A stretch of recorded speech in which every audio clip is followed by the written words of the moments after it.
প্রধান উপদেষ্টার সঙ্গে সংলাপে আন্তর্জাতিক শান্তি সম্মেলনের প্রস্তাব ধর্মীয় নেতাদের। সব সম্প্রদায়ের মানুষকে ভয়হীন মানবিক সম্পর্ক গড়ার আহ্বান ডক্টর ইউনূসের। পচা তরকারি কিনাই না, তারপর 80টা 90টা 60টার নিচে পাওয়া যায় না। 800-1000 টাকা ইনকাম, তারা এই ঢাকা শহরে থাকা এবং খাওয়া খুবই কষ্টকর। বাজারে উচ্চ মূল্যের কাছে অসহায় সাধারণ মানুষ। মূল্যস্ফীতির চাপ সামলাতে পণ্য সরবরাহে আমদানি বৃদ্ধির বিকল্প নেই মত অর্থনীতিবিদদের। ব্যয় সংকোচন নীতিতে চলার পরামর্শ। রাজবাড়ীতে মিলছে না ড্রাইভিং লাইসেন্স, কর্মকর্তার অবর্তমানে অফিস চালান কর্মচারী। খাতা পরীক্ষা করেন দালালরা। মুন্সিগঞ্জেও বিআরটি অফিসে দালালের দৌরাত্ম্য। এবং রাজনৈতিক সংকটে ফ্রান্স চাপে প্রেসিডেন্ট ম্যাক্রো। পদত্যাগ করবেন না সাফ জানালেন জাতির উদ্দেশ্যে ভাষণে। কয়েকদিনের মধ্যেই নতুন প্রধানমন্ত্রীর নাম ঘোষণা।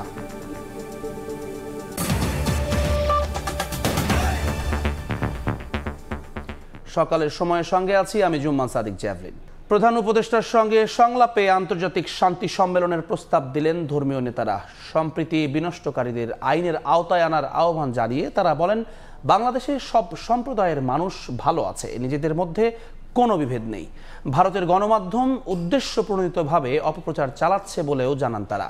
এদিকে উপদেষ্টা মাহফুজ আলম জানান, ভারতীয় প্রোপাগান্ডার বিরুদ্ধে বেশ কিছু পদক্ষেপ নেওয়া হয়েছে। অল্প দিনের মধ্যেই ফলাফল দেখতে পাবে জাতি। দেশের মধ্যে কত রকমের কাণ্ড। ভারতীয় গণমাধ্যমে যখন বাংলাদেশের বিরুদ্ধে সাম্প্রদায়িক সহিংসতার মিথ্যা প্রোপাগান্ডা ছড়ানো হচ্ছে, তখন ফরেন সার্ভিস একাডেমিতে যেন এক সম্প্রীতির মিলন মেলা। বৃহস্পতিবার বিকেলে হিন্দু, মুসলিম, বৌদ্ধ, খ্রিস্টান সহ সব ধর্মের প্রতিনিধির মেলবন্ধন জানান দেয় অসাম্প্রদায়িক বাংলাদেশের, যার নেতৃত্ব দেন প্রধান উপদেষ্টা ডক্টর মোহাম্মদ ইউনূস। আমরা একই পরিবারের সদস্য। ভারতীয় গণমাধ্যমের লাগাতার অপপ্রচার আর দেশের মধ্যে সাম্প্রদায়িক উস্কানি সম্পর্কে করণীয় ঠিক করতে বাংলাদেশের সব ধর্মের প্রতিনিধিদের সঙ্গে সংলাপ আহ্বান করেন প্রধান উপদেষ্টা। বৃহস্পতিবার তার আহ্বানে সাড়া দিয়ে সংলাপে অংশ নেন আস-সুন্নাহ ফাউন্ডেশন, হেফাজতে ইসলাম, বুদ্ধিস্ট ফেডারেশন ও সনাতন সম্প্রদায়ের প্রতিনিধিরা। 2 ঘন্টারও বেশি সময় ধরে চলে সংলাপ। ডক্টর মোহাম্মদ ইউনূস সবার কথা শুনেন। বিভিন্ন ধর্মের প্রতিনিধিরা অস্থিরতা নিরসনে নিজেদের মন্তব্য তুলে ধরেন। আমাদের সবার সমান অধিকার। পরে সাংবাদিকদের মুখোমুখি হন ধর্মীয় প্রতিনিধিরা। তারা বলেন, বাংলাদেশের সব ধর্মের মানুষ মিলেমিশে শান্তিতে বসবাস করছে, নিজেদের মধ্যে কোনো ভেদাভেদ নেই। আমরা ঐক্যবদ্ধ আছি, ঐক্যবদ্ধ আমরা থাকবো। আমাদের হিন্দু, মুসলিম, খ্রিস্টান, বৌদ্ধ সবাই ভাই ভাই হয়ে আমরা এই মাটিতে আমাদের প্রিয় দেশকে এগিয়ে নিয়ে যেতে চাই। তার মধ্যে কোনো বিভেদ নেই। যারা করছে তাদেরই লোক ওখানে বসে এই প্রোপাগান্ডাটা ছড়াচ্ছে। অন্তর্বর্তীকালীন সরকার যাতে রাষ্ট্র পরিচালনা করতে ব্যর্থ হয় সেই ব্যবস্থা করতে চাচ্ছে। এই পরাজিত শক্তির বিরুদ্ধে আমরা সবাই ঐক্যবদ্ধ থাকব, দলমত নির্বিশেষে। কারো উস্কানিতে প্ররোচিত না হওয়ার আহ্বান জানিয়ে ধর্মীয় প্রতিনিধিরা বলেন, ভারতীয় গণমাধ্যম সাম্প্রদায়িক সম্প্রীতি বিনষ্টের চেষ্টা করছে। দেশীয় উস্কানিদাতাদের দ্রুত আইনের আওতায় আনার পরামর্শ দেন তারা। শান্তি সম্মেলন করে আন্তর্জাতিক এখানে যে সংস্থাগুলো আছে এবং বিভিন্ন মিশন যেগুলো আছে, তারা সহ প্রতিবেশী দেশ সহ বিশ্বের মধ্যে জানুক যে বাংলাদেশ একটি সম্প্রীতির দেশ। ছোটখাটো মিডিয়াতে অনেক উস্কানিমূলক কথা বলা হচ্ছে, কিন্তু আমরা বাংলাদেশের মানুষ, আমরা যে আসলে সম্প্রীতির মানুষ, যে আমরা অনেক ধৈর্যের পরিচয় দিয়েছি। আমরা বাংলাদেশে ভালো আছি, আমাদের কোনো সমস্যা নাই। আমরা বলেছি যেখানে যেখানে সমস্যা ছিল আমরা সেটা উল্লেখ করেছি ওনাকে। যে মিডিয়ায় অপপ্রচার চালাচ্ছে তাদের আমরা প্রতিরোধ করব। পরে উপদেষ্টা মাহফুজ আলম জানান, ভারতীয় অপপ্রচারের জবাব সম্প্রীতি দিয়ে দেবে বাংলাদেশ। ইতিমধ্যে বেশ কিছু পদক্ষেপ নিয়েছে সরকার। অল্প দিনের মধ্যেই তা দৃশ্যমান হওয়ার প্রত্যাশা তার। শেখ হাসিনার নেতৃত্বে যে fascist government, Awami League government যে গণহত্যা চালিয়েছে, এটার স্বীকৃতি আগে ভারতকে দিতে হবে। ভারতের সাথে সম্পর্কের ক্ষেত্রে অবশ্যই তাদের যে মিডিয়ার যে ভূমিকা, এটা আমরা বারবার যখনই আমাদের কথা বলার সুযোগ হয়েছে আমরা তাদেরকে তুলেছি। এটা আসলে দুই দেশের বন্ধুত্বপূর্ণ সম্পর্কের জন্য হুমকি স্বরূপ। শান্তিপূর্ণ বাংলাদেশ গড়তে সংলাপ চলমান থাকবে বলেও জানানো হয় বৃহস্পতিবারের আয়োজন থেকে। অবশ্যই আছে। নাজমুস সালেহী, সময় সংবাদ, ঢাকা। বাংলাদেশ নতুনভাবে জন্ম লাভ করছে মন্তব্য করে প্রধান উপদেষ্টা সব সম্প্রদায়ের মানুষকে ভয়হীন মানবিক সম্পর্ক গড়তে আহ্বান জানিয়েছেন। বৃহস্পতিবার বিকেলে রাজধানীর ফরেন সার্ভিস একাডেমিতে ধর্মীয় নেতাদের সঙ্গে বৈঠকে তিনি এই আহ্বান জানান। বিতাড়িত রাজনৈতিক দলের অনেক নেতা দেশে বিদেশে বসে উস্কানি দিচ্ছে, এতে সাড়া না দিয়ে মোকাবেলা করাই প্রধান কাজ বলে উল্লেখ করেন তিনি।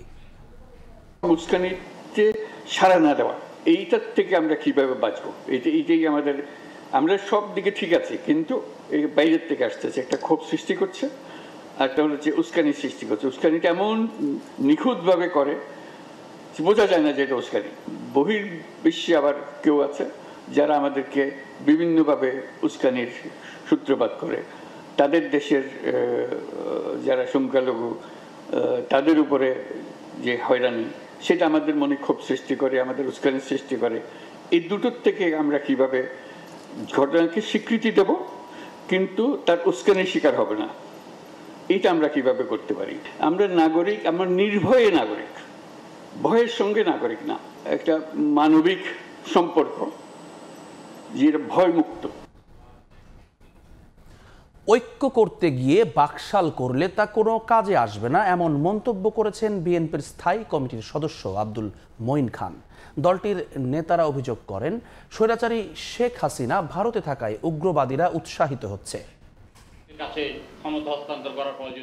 স্বাধীনতার সার্বভৌমত্ব রক্ষায় জাতীয় ঐক্য গড়ে তুলতে একদিন আগে রাজনৈতিক দলগুলোর সাথে বৈঠক করেন অন্তর্বর্তীকালীন সরকারের প্রধান উপদেষ্টা ডক্টর মোহাম্মদ ইউনূস।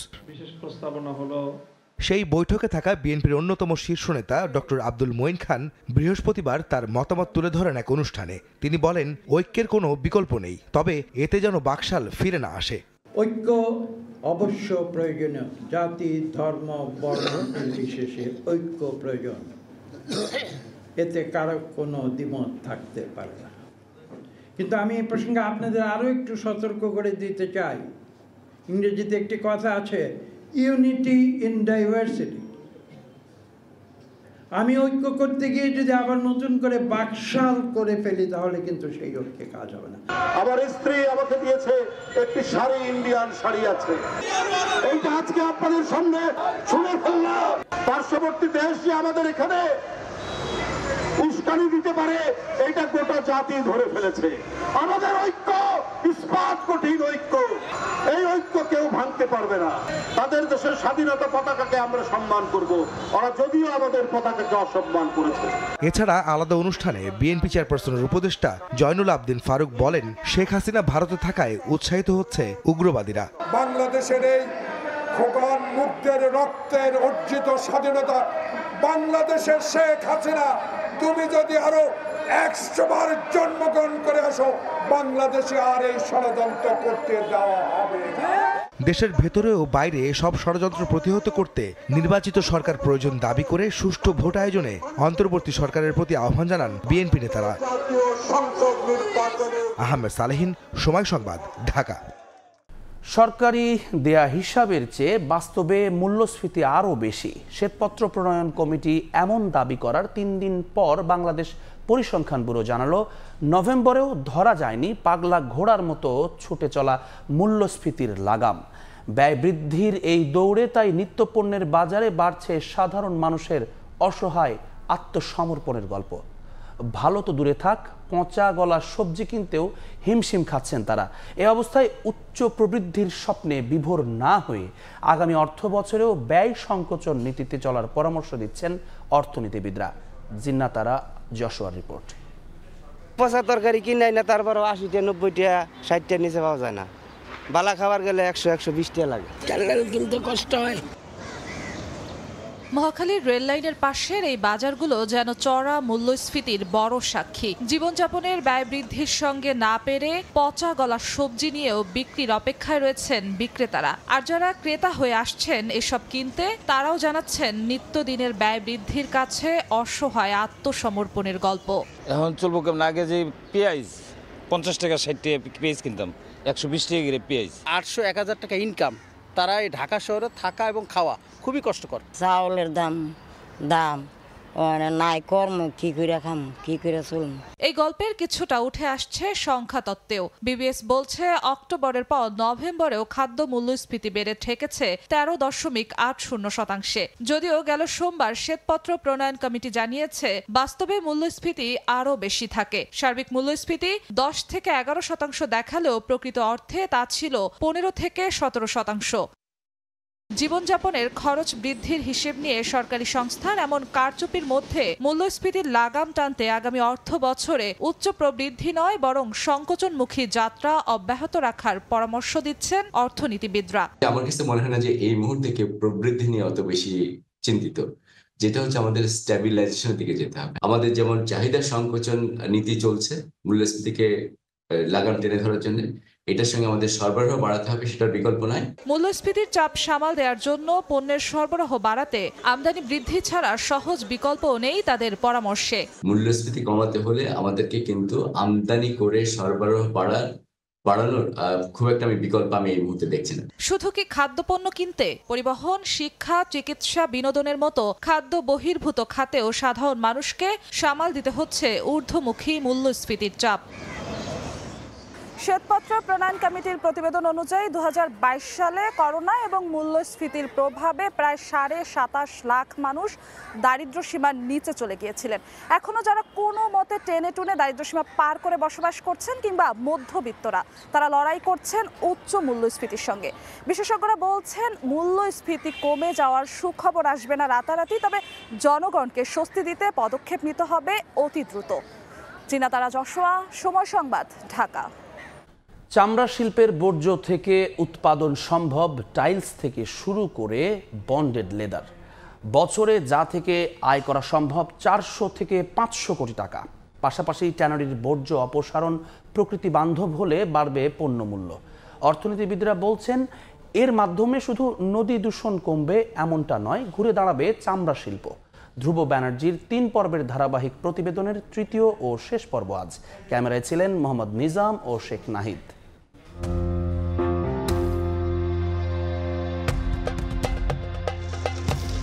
পচা গলা দুর্গন্ধযুক্ত কঠিন বর্জ্য, আছে ক্যান্সার সৃষ্টিকারী ক্রোমিয়াম মিশ্রিত তরল। ট্যানারি শিল্প ধলেশ্বরী নদীর পানি থেকে শুরু করে বায়ু সবই করে তুলছে দূষিত।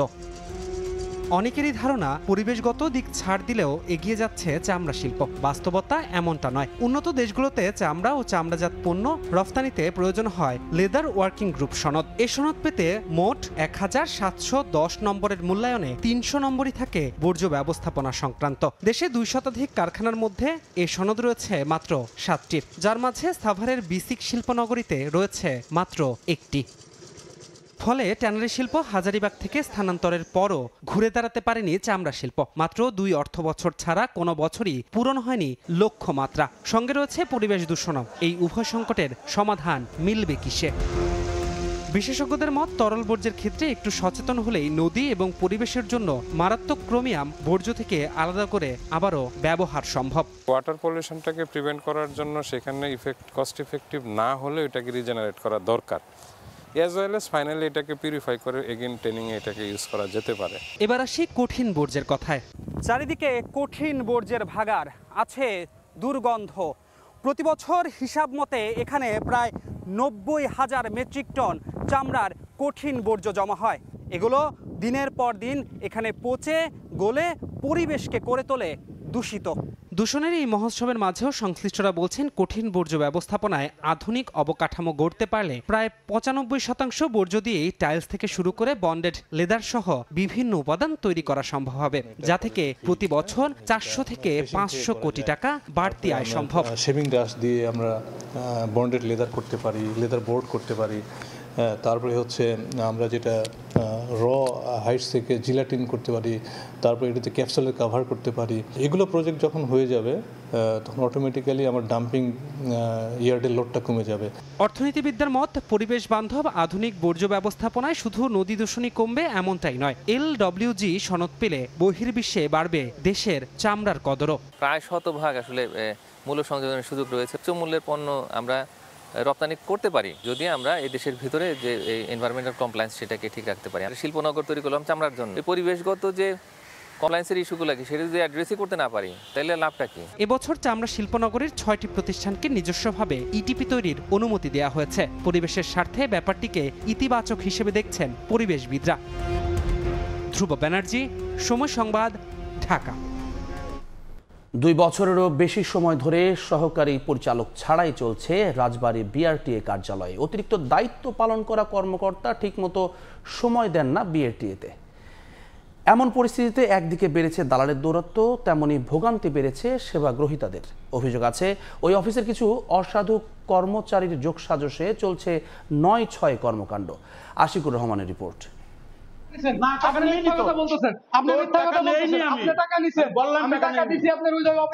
ড্রাইভিং লাইসেন্স পাইয়ে দেওয়ার কথা বলে টাকা নিয়েও এখন আর চিনছেন না সেবা গ্রহীতাকে।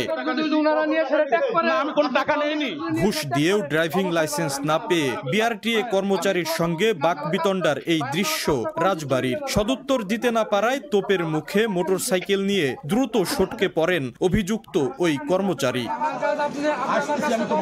ভুক্তভোগীর অভিযোগ, পরীক্ষা ছাড়াই লাইসেন্স দেওয়ার প্রলোভনে ৩ বছর আগে ৮,০০০ টাকা ঘুষ নেন বিআরটিএ অফিসের অফিস সহায়ক গোলাম মোস্তফা। দিনের পর দিন অফিসে ঘুরিয়েও লাইসেন্সের হদিস নেই। টাকা ফেরত চাইলেও অস্বীকার করছেন মোস্তফা। বলছিল যে পরীক্ষায় আমি পাশ করাই দেব, তুমি আমাকে ৮,০০০ টাকা দিবা। আমি ব্যাংকে টাকা জমা দিছিলাম ৩২০০ কয়েক টাকা, আর বাদ বাকি টাকা আমি ওকে দিয়ে দিছিলাম। এখন আমার কাজ সম্পূর্ণ হয়নি, আমার কাজ কিছুই হয় নাই। সহকারী পরিচালক না থাকায় অতিরিক্ত দায়িত্ব পালনকারী কর্মকর্তা সপ্তাহে অফিস করেন মাত্র ২-১ দিন। এ সুযোগে বেড়েছে দালালের দৌরাত্ম্য। অভিযোগ আছে ওই অফিসের কিছু অসাধু কর্মচারীর যোগ সাজসের। এমনকি ড্রাইভিং লাইসেন্সের লিখিত পরীক্ষার খাতা দেখার পাশাপাশি দাপ্তরিক কাজও করেন চিহ্নিত দালালরা। ক্ষোভ ভুক্তভোগীদের। পরীক্ষায় পাশ করে থাকে, তাদের পাশ না দিয়ে সেরে যারা টাকার মাধ্যমে সাধুবাবাদী করতেছে তাদের আর কি পাশ করা হচ্ছে। বিআরটিএ থেকে এই দালাল উচ্ছেদ করা হোক এবং যারা সাধারণ জনগণ আছি তাদেরকে এই ভোগান্তি থেকে মুক্তি করা হোক। এসব নিয়ে সদুত্তর নেই মোটরযান পরিদর্শকের কাছে। দালালকে পাশে বসিয়ে পরীক্ষার খাতা দেখলেও সাফাই গাইলেন তিনি। খাতা দেখেন না তো? আমি তো বারবার বললাম উনি খাতা দেখেননি। খাতা এখানে আমরা সদস্যরাই দেখি, কিন্তু সে রোল নাম্বারটা সিরিয়াল করতেছে।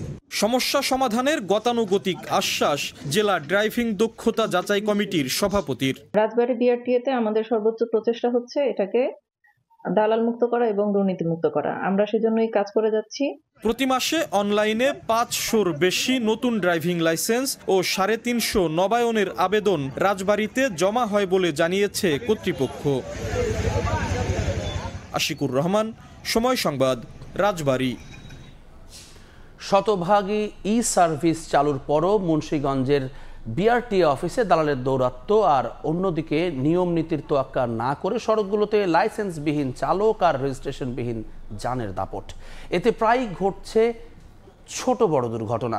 জেলায় ১৯৯০ সাল থেকে গত ৩৫ বছরে মাত্র ২,৩৩৫টি মোটর যানের রেজিস্ট্রেশন হয়েছে, কিন্তু এর বাইরে অর্ধলক্ষাধিক অনিবন্ধিত যান দাপিয়ে বেড়াচ্ছে।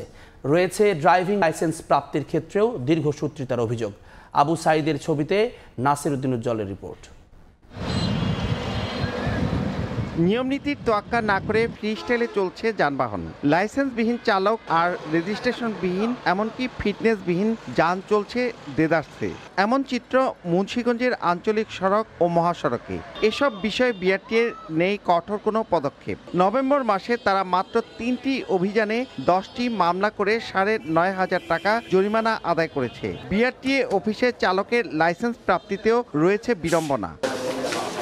অফিসটিতে 3 ধাপের মূল্যায়নে নভেম্বর পর্যন্ত চলতি বছরের 11 মাসে ১,২৬০ জন ড্রাইভিং লাইসেন্সের জন্য যোগ্য হয়েছেন। তবে ৮০৪টি লাইসেন্স কার্ড এখনও বিতরণ করা যায়নি। এর মধ্যে ৬৭৮টি কার্ড প্রিন্টই হয়নি। সেবা গ্রহীতারা পড়ছেন দালালদের খপ্পরে। অনেক গাড়ির কাগজপাতি ঠিক নাই, ড্রাইভারের লাইসেন্স নাই, এরা গাড়ি চালায়, তাহলে এরা তো দুর্ঘটনা ঘটবেই। চিন্তাই হয় মোটরসাইকেল দিয়ে মানুষ, এগুলি দেখার মতো কোনো লোকজন নাই। যে অংশে পুলিশের উপস্থিতি কম সেই অংশের মধ্যে গাড়িগুলো বেশি ব্যবহার হয়।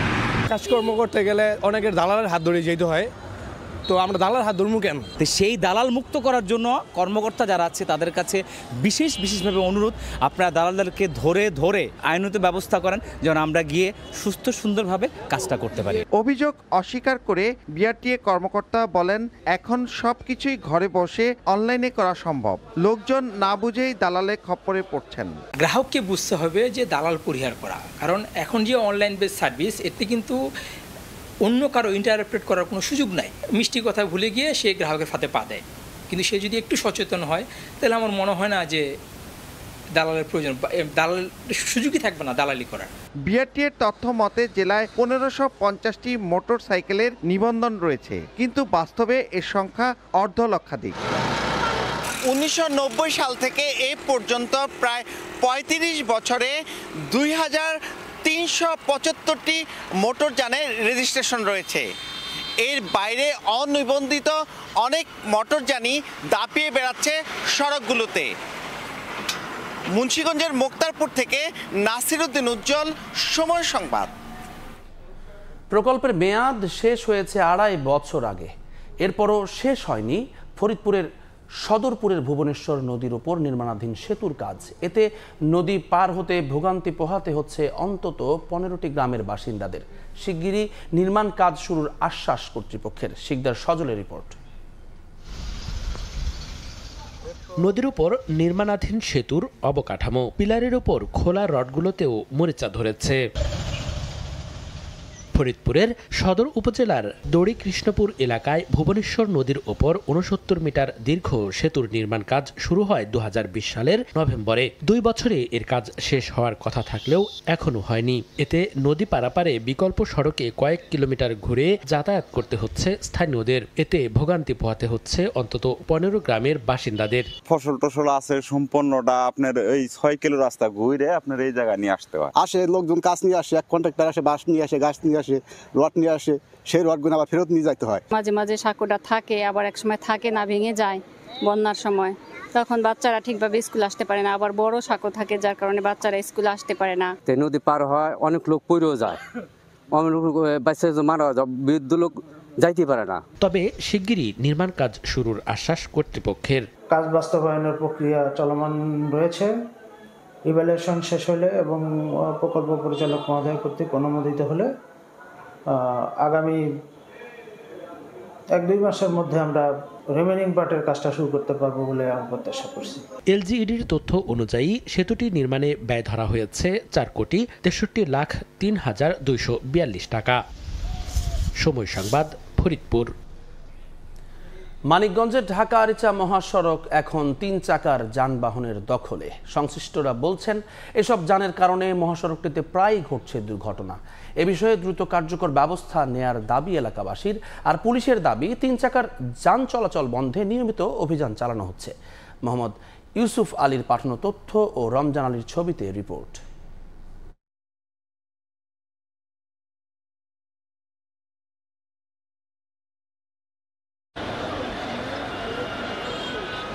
মহাসড়কে দাপিয়ে বেড়াচ্ছে 3 চাকার যানবাহন। এগুলোর বেপরোয়া চলাচলে বিপাকে পড়েছেন বড় যানের চালকরা। অবৈধ হলেও মানিকগঞ্জে ঢাকা আরিচা মহাসড়কে ব্যাটারি, সিএনজি চালিত অটোরিকশা ও ভ্যান চলাচল করছে প্রকাশ্যে। এলাকাবাসী ও পরিবহন সংশ্লিষ্টরা বলছেন 3 চাকার যানবাহনের জন্য মহাসড়কটিতে ঘটছে দুর্ঘটনা। অদক্ষ চালক ও ফিটনেসবিহীন এসব যানের চলাচল নিয়ন্ত্রণ করতে পারছে না কেউ। হরন দিলে বোঝে না, আইন মানে না, ইন্ডিকেটর বোঝে না, ডাইনে যাবে না বামে যাবে সেটাও বোঝে না।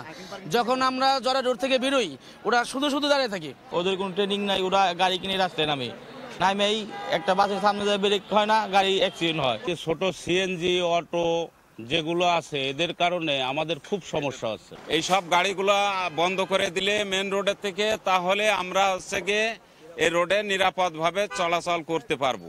হাইওয়ে ও ট্রাফিক পুলিশ বলছে 3 চাকার যান চলাচল বন্ধে নিয়মিত অভিযান চলছে। প্রত্যেকটা গাড়ি আইন অনুযায়ী যে ফিটনেস, রেজিস্ট্রেশন, রুট পারমিট, বর্ণন, টেস্ট টোকেন সহ যে কাগজপত্র থাকার কথা সবগুলো কাগজ না থাকলে আমরা কিন্তু আইনগত ব্যবস্থা দিচ্ছি। প্রতিদিনই প্রায় অন্ততপক্ষে 8 থেকে 10টা গাড়ি ডাম্পিং করা হচ্ছে, জরিমানা করা হচ্ছে। এদেরকে আটক করে জরিমানা করে আমরা আইনি ব্যবস্থা নিচ্ছি। পুলিশের দেয়া তথ্য অনুযায়ী চলতি বছর মানিকগঞ্জে ছোট বড় 50টি দুর্ঘটনায় 30 জন নিহত ও 2 শতাধিক মানুষ আহত হয়েছেন। সময় সংবাদ, মানিকগঞ্জ। আসন্ন বোরো মৌসুম সামনে রেখে কিশোরগঞ্জের হাওর অঞ্চলে জমি তৈরি ও বীজ ধান বপনে ব্যস্ত সময় পার করছেন চাষিরা।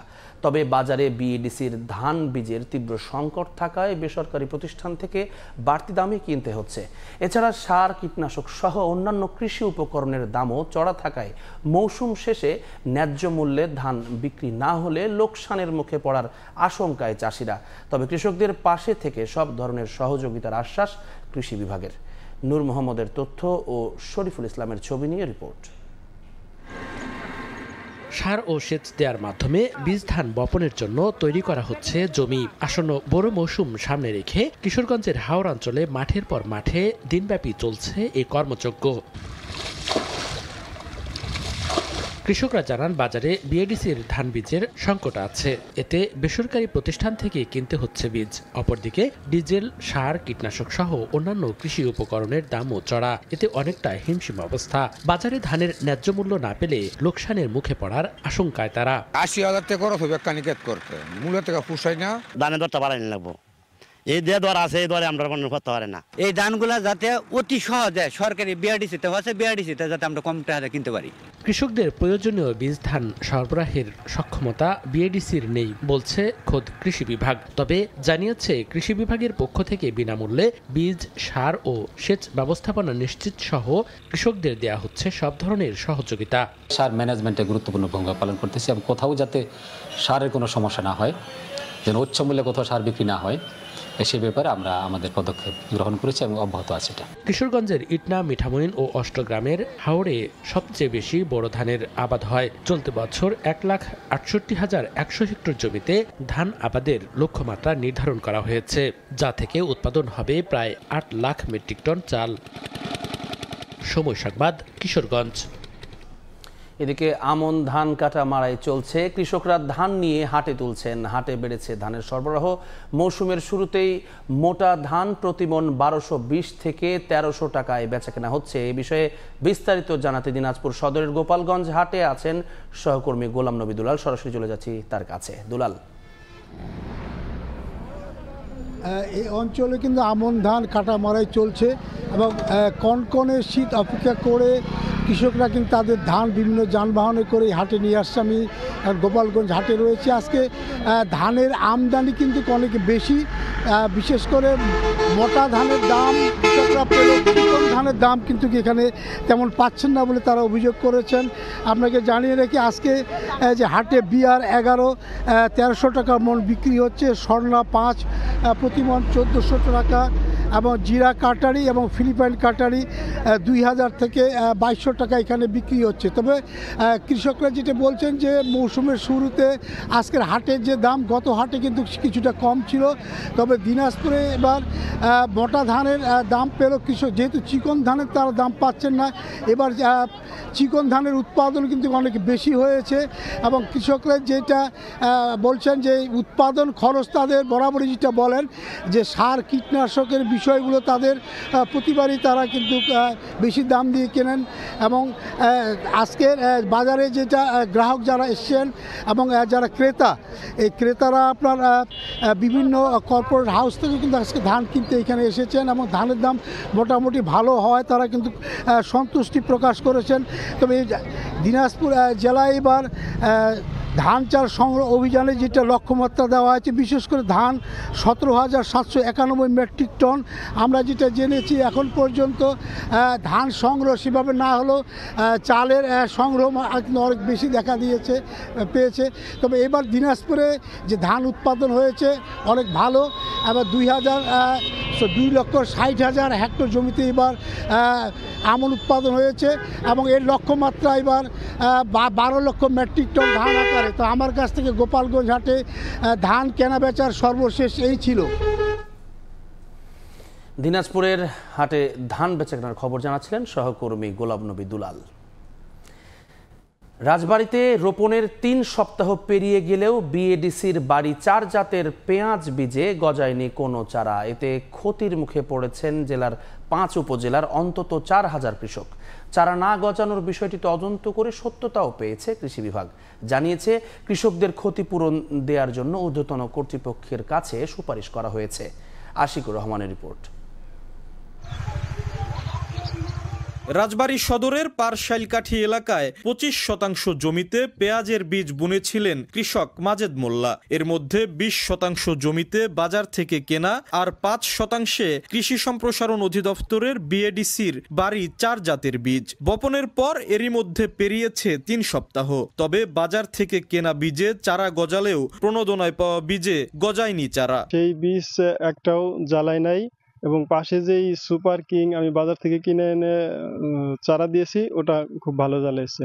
কিন্তু এই 5% জমিতে যে বীজটা দিয়েছে এই বীজটা সেরকম ভাবে জ্বালায় নাই। একই সমস্যায় জেলার 5 উপজেলার প্রায় 4000 কৃষক। তারা জানান গত নভেম্বরে বিএডিসির দেয়া তাহেরপুরি বাড়ি 4 ও বাড়ি 1 জাতের 4000 কেজি বীজ বিতরণ করে কৃষি সম্প্রসারণ অধিদপ্তর। অভিযোগ করেন প্রণোদনার বীজে চারা না গজানোয় আর্থিক ক্ষতির মুখে পড়তে হয়েছে। সরকারি বীজ ভাবছিলাম যে আমাদের কিনা বীজের চেয়েও ভালো হবে, এখন দেখতেছি সরকারি বীজ তো আমাদের মাঠ দিলেও খ্যাতি হবে না। কোনো বীজ জ্বালায়নি, এই বছরের জন্য আমরা এই পেঁয়াজের ফলন থেকে বঞ্চিত হলাম। ক্ষতিটা আমরা দাবি করতেছি সরকারের কাছে, এটা আমাদের সহায়তা একটু যাতে পাই। কৃষি বিভাগের কর্মকর্তারা বলছেন প্রণোদনার বীজে চারা না গজানোর কারণ শনাক্তে নমুনা সংগ্রহ করে পাঠানো হয়েছে গবেষণাগারে। সেই সঙ্গে কৃষকদের ক্ষতিপূরণ দেওয়ার জন্য করা হয়েছে সুপারিশ। ডিসি মহোদয়ের সাথে সমন্বয় রেখে আমরা একটা সুপারিশমালা আমাদের মিনিস্ট্রিতে পাঠিয়েছি, যাতে করে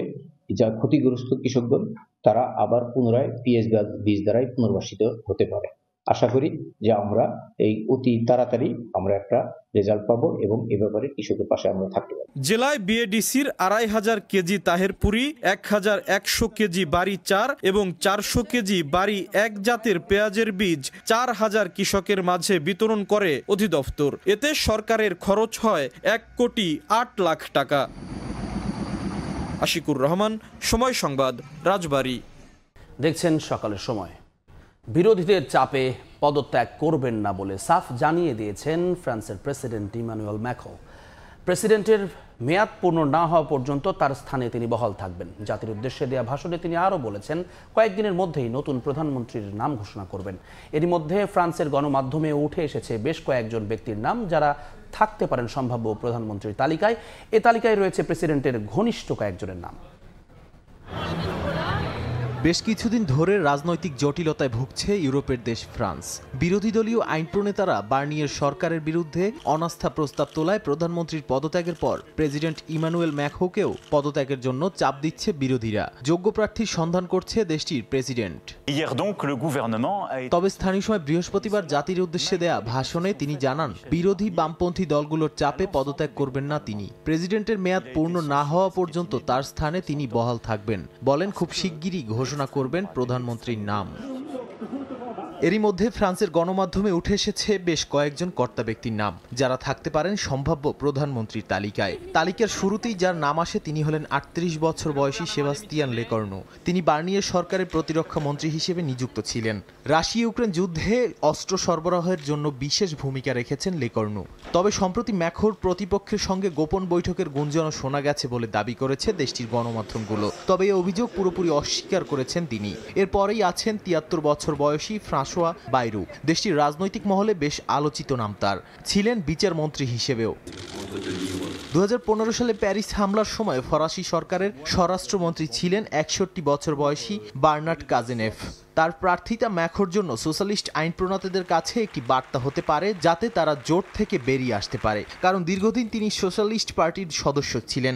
এরপরে রয়েছে দক্ষিণাঞ্চলের হাইট ডি ফ্রান্স অঞ্চলের গভর্নর জেভিয়ার বেরট্রা। 59 বছর বয়সী সেন্ট্রাল রাইটের একজন শক্তিশালী নেতা তিনি। 2022 সালের নির্বাচনে প্রার্থিতা না পেলেও তার নাম আরও একবার আলোচনায় এসেছে। সবশেষে রয়েছেন সাবেক অর্থমন্ত্রী এবং বার্কলেস ফ্রান্সের চেয়ারম্যান ফ্রাঁসোয়া ব্যারোয়েনের নাম। তিনি 1995 সাল থেকে ট্রয় শহরের মেয়র। 2012 সালে ইউরোপীয় সংকটের সময় তিনি অর্থমন্ত্রী হিসেবে দায়িত্ব পালন করেন। নাদিম মারজান, সময় সংবাদ। জামাইকা টেস্টে তাইজুল নাহিদ রানার 5-এর মধ্য দিয়ে শেষ হলো বনেদি ক্রিকেটে বাংলাদেশের ঘটনাবহুল এক বছর। টাইগারদের পেস বিপ্লবে গোটা বছর জুড়ে আলোচনায় ছিলেন তাসকিন, হাসান, নাহিদ রানারা। নিজেদের 2 যুগের টেস্ট ইতিহাসে এবারই প্রথম যেখানে স্পিনারদের চেয়ে প্রতিপক্ষের বেশি উইকেট নিয়েছেন পেসাররা, সংখ্যার হিসেবে যা 82টি। টেস্ট ম্যাচ জেতায় কারা? ব্যাটসম্যান কিংবা স্পিনাররা নয়, বাস্তবতা পেসাররা। গেল 2 দশকে স্পিন নির্ভর দল গড়ে ঘরের মাঠে প্রতিপক্ষকে জুজুর ভয় দেখিয়ে 2-একটা সাফল্য ধরা দিয়েছে ঠিকই, কিন্তু তাতে মেলেনি কাঙ্ক্ষিত ফলাফল। গেল 2 টেস্ট চ্যাম্পিয়নশিপের সাইকেলে তলানিতে থাকাই যেন তারই প্রমাণ। তবে এবারের গল্পটা ভিন্ন। ভাগ্য নাকি সবসময় সাহসীদের পক্ষেই থাকে। তাই তো টিম ম্যানেজমেন্টে সেই সাহসী সিদ্ধান্ত পেস নির্ভর দল করা। আস্থার প্রতিদান কতটা দিয়েছেন সিমাররা তা তো প্রমাণ মেলে পরিসংখ্যানে। নিজেদের 24 বছরের টেস্ট ইতিহাসে এবারই প্রথম যেখানে পেসাররা উইকেটের হিসেবে ছাড়িয়ে গেছেন স্পিনারদের। পাকিস্তান থেকে ভারত কিংবা ক্যারিবীয় দ্বীপপুঞ্জ সর্বত্রই সিমারদের দাপট। অভিষেক বছরে এক ক্যালেন্ডার ইয়ারে 30 উইকেট নিয়ে হাসান ছাড়িয়ে গেছেন রাজীব এবাদতকেও।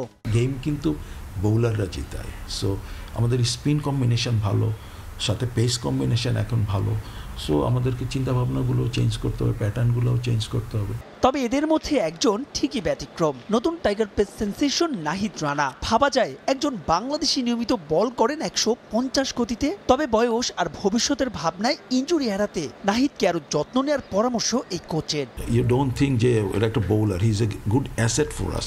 সো যখন আপনার কাছে একটা ওয়ার্ল্ডের সবচেয়ে এক্সপেন্সিভ অ্যাসেট থাকবে, আপনাকে এটা যত্ন করতে হবে। আগামী চক্রে ব্যস্ত শিডিউল টাইগারদের, টানা ম্যাচ, তাই সিমারদের বাই রোটেশন করে খেলানোর বিকল্প নেই। যেখানে আমাদের অনেকগুলি বোলার আছে, সো ফেস টু ফেস তারা খেলবে, আমরা খেলবে, রেস্ট নিবে, খেলবে, মেনটেন করে করে ওদেরকে খেলা উচিত। জুনে শ্রীলঙ্কার বিপক্ষে টেস্ট দিয়ে 2025 থেকে 27 চক্র শুরু করবে বাংলাদেশ, যে সাইকেলে আছে অস্ট্রেলিয়া, সাউথ আফ্রিকার বিপক্ষে অ্যাওয়ে সিরিজ। তাই তো প্রতিপক্ষকে কঠিন চ্যালেঞ্জ ছুড়ে দিতে পেস ইউনিট নিয়ে পরিকল্পনা শুরু করতে হবে এখন থেকেই।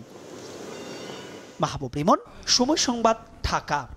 সকালের সময় শীর্ষ সংবাদগুলো জানিয়ে দিচ্ছে আরেকবার। প্রধান উপদেষ্টার সঙ্গে সংলাপে আন্তর্জাতিক শান্তি সম্মেলনের প্রস্তাব। ধর্মীয় নেতাদের সব সম্প্রদায়ের মানুষকে ভয়হীন মানবিক সম্পর্ক গড়ার আহ্বান ডক্টর ইউনূসের। পচা তরকারি কিনাই না, তারপরও 80টা 90টা 60টা নিচে পাওয়া যায় না। 800-1000 টাকা ইনকাম, তারা এই ঢাকা শহরে থাকা এবং খাওয়া খুবই কষ্টকর। বাজারে উচ্চ মূল্যের কাছে অসহায় সাধারণ মানুষ। মূল্যস্ফীতির চাপ সামলাতে পণ্য সরবরাহে আমদানি বৃদ্ধির বিকল্প নেই মত অর্থনীতিবিদদের। ব্যয় সংকোচন নীতিতে চলার পরামর্শ।